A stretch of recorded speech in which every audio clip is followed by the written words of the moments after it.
resolver el ejercicio 4.57 de la estática de Hibbeler. Entonces, el ejercicio lo que nos solicita es determinar la magnitud del momento que ejerce una fuerza con respecto al eje Y. Miremos el montaje que nos dan. Tenemos una fuerza que tiene una magnitud de 16 newton, que está actuando en un ángulo de 30 grados, y nos están solicitando la magnitud del momento que ejerce esa fuerza con respecto a este eje que es el eje Y. Nos dicen que lo calculemos en forma vectorial y en forma escalar. Entonces, lo primero es recordar que para calcular el momento de una fuerza con respecto a un eje en forma vectorial necesitamos tres cosas. La primera, el unitario del eje. En este caso, como el eje respecto al cual queremos calcular el momento es el eje Y, pues el vector unitario del eje será 0 en Y, 1 en J y 0 en K. Lo segundo que requerimos calcular es un vector de posición.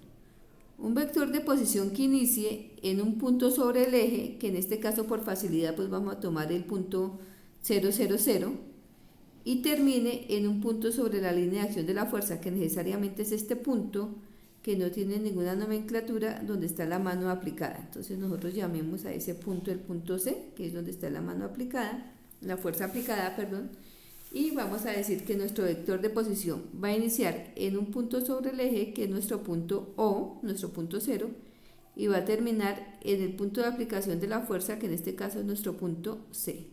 Con lo cual el vector de posición nos va a quedar la coordenada de C menos la coordenada del origen.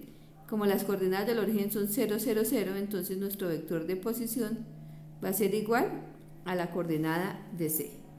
Y lo tercero que debemos calcular es las componentes del vector fuerza, ¿sí? Entonces las componentes del vector fuerza, ¿con qué las calculamos? Con la magnitud y el ángulo que la fuerza forma. Fijémonos acá que la fuerza tiene una componente en X y tiene una componente en Z, y que no tiene ninguna componente en Y, o sea, la fuerza está en el plano X, Z, y que para llevarlo al plano, a los ejes, a X y a Z, simplemente vamos a jugar con el ángulo de 30 grados. ¿Qué quiere decir? Que esta línea que es paralela al eje X y toca el ángulo de 30, pues con el coseno, entonces diremos que para hallar la fuerza X será 16, que es la magnitud de la fuerza, que multiplica al coseno de 30, y que eso nos va a dar la componente en X, o sea, en Y. Entonces fijémonos, cuando coja este vector y lo coloque colineal con X, me va a quedar apuntando hacia las X negativas, con lo cual esta componente es negativa, le colocamos el menos. Y lo mismo vamos a hacer con Z. Cuando coja el vector y lo coloca paralelo a Z, nos va a quedar apuntando hacia las Z positivas. Para que me quede paralelo a Z, que sería esta componente, voy a jugar con el seno. ¿Por qué? Porque este cateto, fíjense que no toca el ángulo, entonces es el cateto opuesto. Entonces sería 0J y 16 seno de 30 en K. Esas serían las componentes de nuestro vector fuerza. Bien, ahora vamos a calcular las componentes del vector de posición. O sea, ¿qué vamos a hacer? Vamos a calcular las coordenadas del punto C. Entonces, este punto C tiene coordenadas en X, Y y Z. Entonces, ¿cuánto me muevo en X para llegar a este punto C? Entonces, fíjense que en X voy a moverme 200, que es esta hipotenusa, multiplicada por el coseno de 45. En Z, que sería esta proyección, sería el mismo 200 por el seno de 45, que sería esta cota. esta J. Y en Y me voy a mover hacia el lado negativo de la Y, me voy a mover esta coordenada de 50 milímetros. Entonces vamos a calcular, a decir que el vector de posición que inicia en O y termina en C va a tener de coordenadas en I 0.2, lo vamos a pasar a metros, 0.2 coseno de 45 en I. ¿Por qué? Porque como dijimos antes sería esta coordenada, que sería esta hipotenusa multiplicada por el coseno de 45. En J simplemente nos vamos a mover este 0.05 metros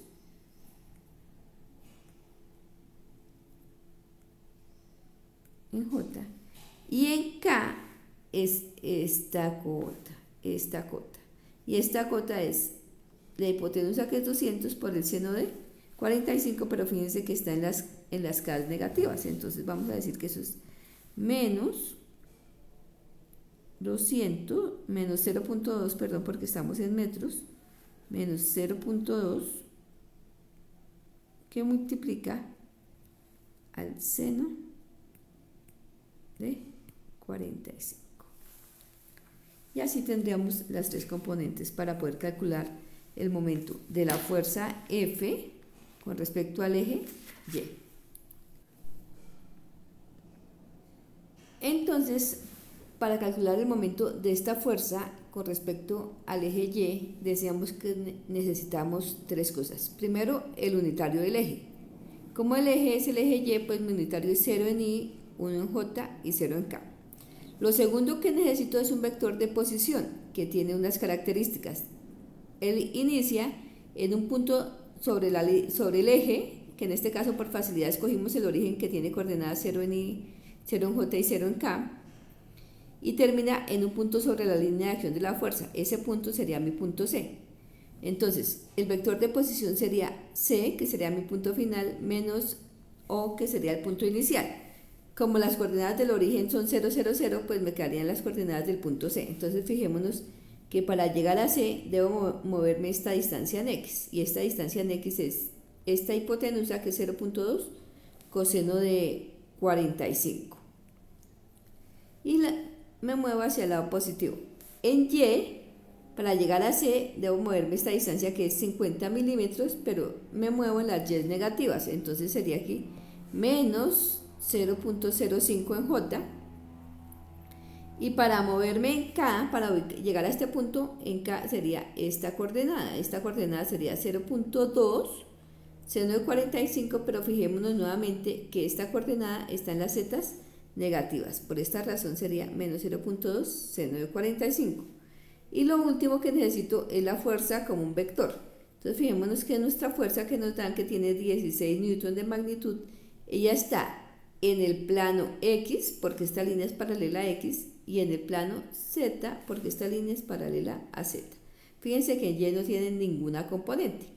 Entonces, cuando colocamos nuestra vector fuerza horizontal paralelo a X, fijémonos que la cabeza de la flecha nos queda apuntando hacia las X negativas, por eso va este menos, y sería 16 coseno de 30, que nos da 13.856 en I.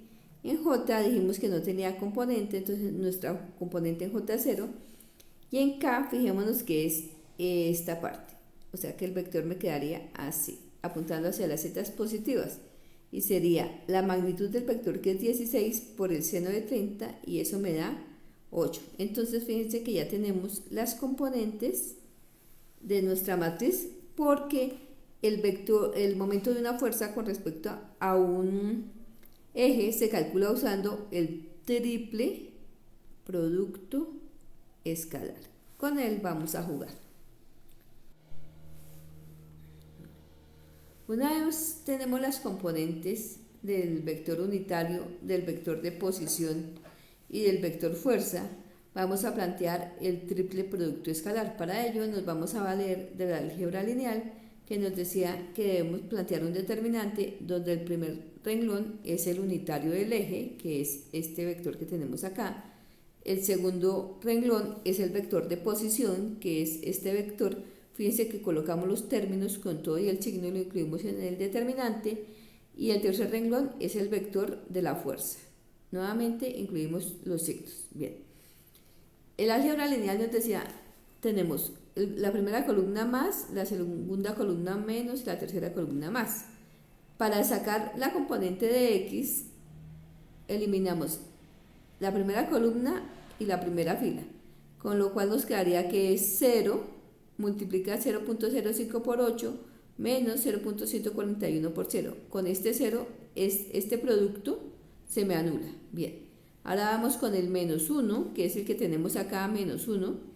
Eliminamos la segunda columna, la primera fila, entonces nos quedaría 0.141 por 8, menos del menos de la segunda columna, que es el menos de 0.141 que multiplica a menos 13.856. Y nuestra tercera columna también se anula porque tenemos un 0 como coeficiente, o sea, este 0 me va a anular el producto de estos cuatro términos. Con lo cual, el momento de la fuerza con respecto al eje Y es igual a 0.825. Como es con respecto al eje Y, pues este momento ya nos queda en J, y la unidad de ese momento es Newton por metro. ¿Por qué es Newton por metro? Porque la fuerza nos la daban en el Newton y las distancias nosotros la pasamos a metros. Y así hemos concluido este ejercicio en el planteamiento vectorial.